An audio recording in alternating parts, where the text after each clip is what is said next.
1 Crônicas, capítulo 21, Satanás se levantou. Esse capítulo se inicia com uma declaração surpreendente e nada comum. E diz que Satanás se levantou contra Israel e incitou Davi a enumerar Israel. O que isso significa exatamente? Satanás não é muito mencionado no Velho Testamento. E glória a Deus por isso, porque Deus é que tem que aparecer e não ele. Ele só aparece se for para cair, não é mesmo? A passagem paralela a essa, e que está descrita em 2 Samuel 24, deixa claro que Satanás não seria capaz de causar problemas a Davi se Deus não o tivesse autorizado.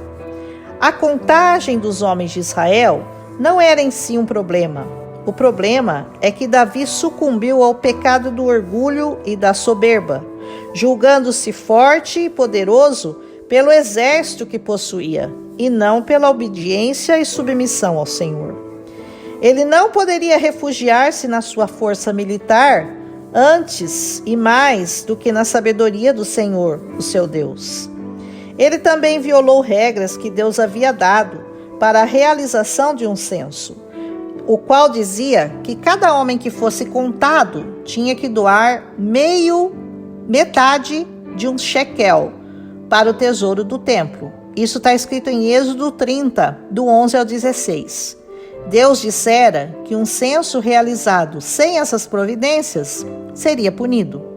Davi colocou Joabe para fazer a contagem, o que demonstra que o propósito era avaliar a capacidade militar dele.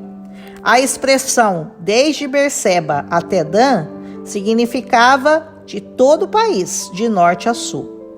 Joabe tentou dissuadir Davi deste intento, mas ele estava determinado a fazê-lo, e a sua palavra prevalecia sobre a de Joabe.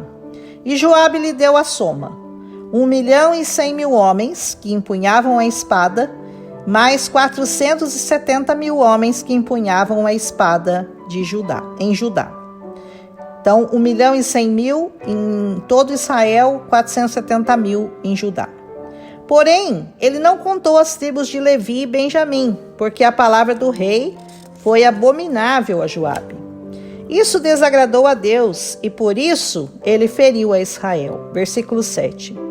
E Davi disse a Deus: pequei grandemente em fazer isso, mas agora imploro-lhe, remove a iniquidade do teu servo por eu ter agido tão tolamente. Versículo 8.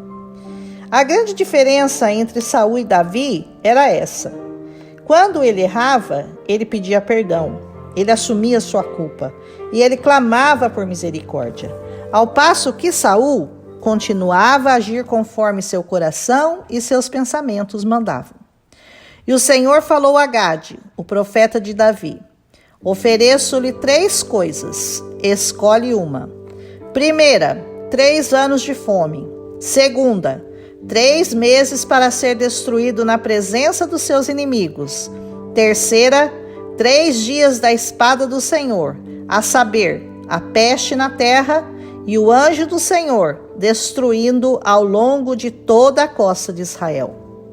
Davi ponderou e respondeu: caia eu nas mãos do Senhor, que é grande em suas misericórdias, mas não caia nas mãos dos homens. Assim, o Senhor enviou a peste sobre todo Israel, e ali caíram 70.000 homens. E Deus enviou um anjo para Jerusalém, para a destruir. Porém, enquanto este estava destruindo-a, o Senhor olhou e se arrependeu do mal que estava fazendo. E disse: basta, detém agora a tua mão. E o anjo do Senhor se pôs de pé, junto à eira de Ornã, o Jebuseu. E Davi, ao ver o anjo em pé, e ele vestido de pano de saco, dizia: não sou eu que ordenei que o povo fosse enumerado?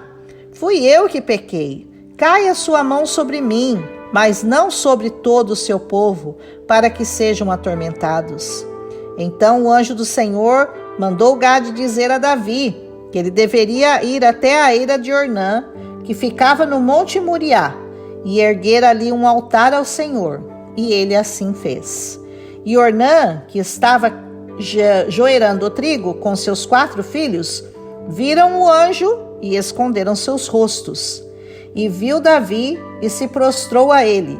Davi lhe pediu aquela eira para edificar um altar para o Senhor e que ele estipulasse um preço. E Ornã lhe disse que Davi podia ficar com ela sem pagar. Além disso, ainda lhe ofereceu bois e jumentos.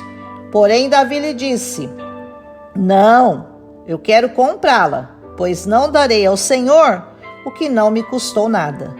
E assim, Davi pagou 600 shequels de ouro e edificou ao Senhor um altar com ofertas queimadas e de paz.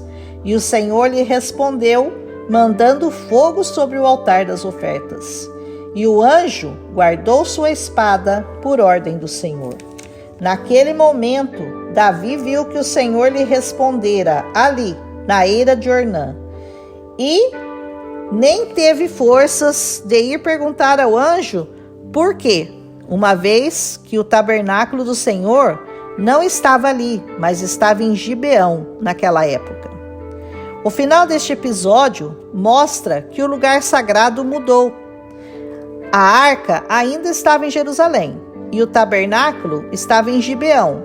Mas depois deste evento, Davi não mais usou o tabernáculo. Ele passou a fazer os sacrifícios nesta eira, que acabou sendo o lugar de construção do templo. A escolha sábia de Davi, ao preferir ser castigado por Deus do que cair nas mãos dos homens, foi a de alguém que sabe e conhece o Deus que perdoa e que faz misericórdia aos que o buscam. A disposição dele em cair nas mãos do Senhor demonstra sua completa confiança na graça divina. Até mesmo quando estava sendo castigado, preferia estar nas mãos dele. E a natureza perdoadora e misericordiosa de Deus realmente foi manifesta. É como um filho que sabe que é muito melhor ser castigado pelo seu pai do que cair nas mãos da justiça dessa terra. O pai é sempre mais misericordioso e em algum momento esse amor imensurável é manifesto.